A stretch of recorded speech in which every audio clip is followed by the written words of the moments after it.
Evander Holyfield made millions from Mike Tyson and Lennox Lewis fights, but lost it all and was forced to sell his 109-room mansion to Rick Ross. Evander Holyfield almost walked away from his legendary boxing career before it had even really began.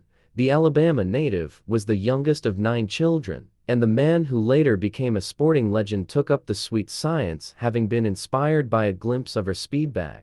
The future champion showed natural talent early on and won all of his junior contests for the first 3 years, but he was then beaten by a young boy named Cecil Collins. Frustrated by defeat, Evander ran home and informed his mother he was done with boxing, only for her to tell him otherwise. "When I lost my first fight at 11 years old, I quit," he explained. "My mama said that I had to go back because she didn't raise a quitter."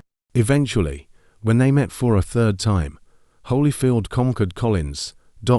He returned home and proudly told his mother, who said she was now happy for him to stop boxing. His response: "I don't want to quit anymore."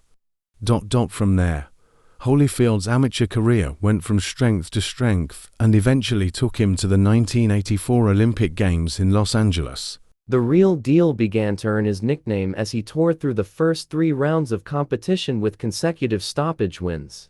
Then, in the semi-final, he met New Zealand's Kevin Barry and lost by controversial disqualification. Holyfield had started well in the rugged affair and floored Barry with a left hook just 6 seconds before the end of round 2. However, Yugoslav referee Gligorij Novicic insisted he'd called a break or stop in action seemingly while Holyfield was already midway through his combination and disqualified the American as a result. Speculation was quickly rife about the intentions of Novicic, as the bout he was refereeing between Holyfield and Barry decided who faced his Yugoslav countryman Anton Josipovic in the Olympic final. Many accused Novicic of deliberately disqualifying the gold medal favorite to give Josipovic a greater chance of winning. Nothing was ever proven. The Yugoslav fighter went on to claim gold. In an astonishing act of defiance, though, Josipovic appeared to recognize the robbery during the medal ceremony as he pulled Holyfield up from the bronze podium position to stand alongside himself on the gold spot. Despite this fresh heartbreak, Evander had learned his lesson from childhood and gave no thoughts to quitting boxing. Instead, he turned professional and created a legacy. Within 12 fights, he beat Dwight Muhammad Qawi to claim the WBA cruiserweight title and picked up the other 2 belts to become undisputed champion not long later. Mike Tyson was initially the firm target, perceived at 37-0 as a seemingly invincible young superstar. However, disaster struck when James "Buster" Douglas caused the biggest upset in boxing history by knocking out Tyson in Tokyo. This turned out to be disaster for not just Mike, but for Evander also. 8 months later, Holyfield dethroned Douglas by knockout and achieved his ultimate goal, establishing himself as the undisputed heavyweight king after previously achieving the same monumental feat in the division below. But very few gave him much credit. As Tyson was such a sensation, large portions of the public refused to accept his loss, and various excuses emerged. They also fairly pointed out that Holyfield had beaten a far heavier and worse prepared Douglas than the one who had conquered Tyson.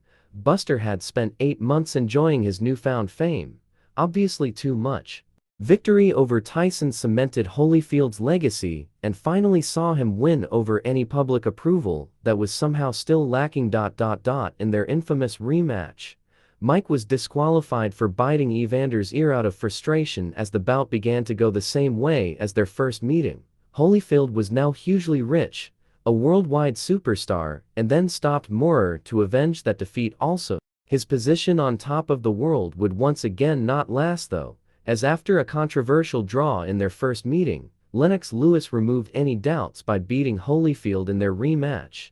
The real deal remarkably continued fighting for another 12 years and had his last pro contest in 2011 at the age of 48. Sadly though, there were some more sinister reasons for this, other than just a refusal to quit. At the height of his stardom, Holyfield splashed out on a 109-room mansion in his hometown of Atlanta, a monument to his success.